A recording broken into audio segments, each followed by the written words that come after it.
Kota tanpa buku. Pernahkah kau ke toko buku, perpustakaan, atau taman bacaan? Tidakkah kau merasa istimewa ketika berada di dalamnya?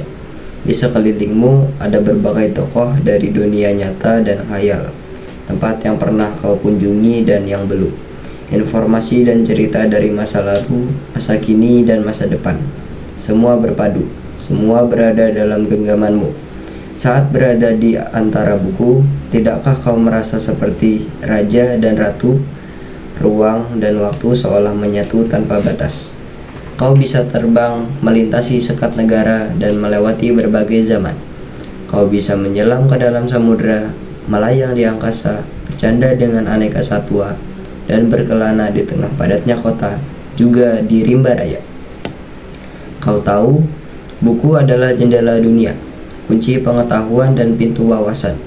Muhammad Hatta, sang proklamator, berkata, "Aku rela dipenjara asalkan bersama buku, karena dengan buku aku bebas."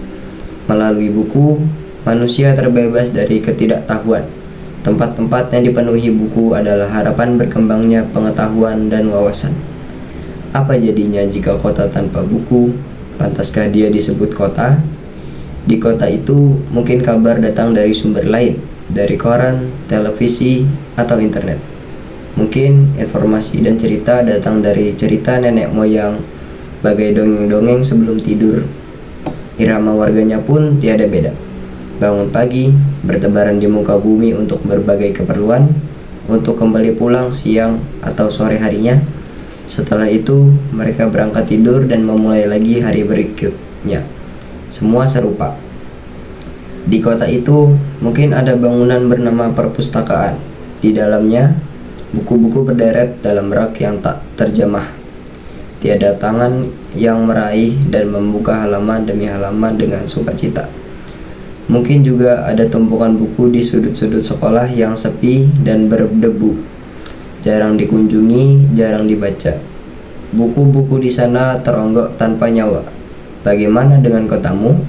Mungkin kau tinggal di tengah kota yang megah, atau di gang sempit, di desa terpencil, di sisi pesisir, atau di kaki gunung. Adakah perpustakaan, taman bacaan, atau toko buku di dekat rumahmu? Jika ada, apakah tempat itu menjadi wadah berkumpulnya anak-anak dan warga, menjadi pusat berkembangnya wawasan dan pengetahuan, atau hanya menjadi pajangan?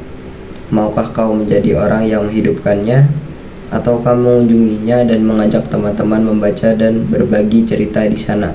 Jadikan tempat itu sumber kegembiraan dan pengetahuan. Jika tempat itu belum ada, maukah kau menjadi orang yang memulai menghadirkannya? Kau bisa memulainya dari sebuah sudut di teras rumahmu. Ajak teman-temanmu memulai langkah baru. Jangan biarkan waktu berlalu tanpa buku. Siapapun dirimu, bersahabatlah dengan buku.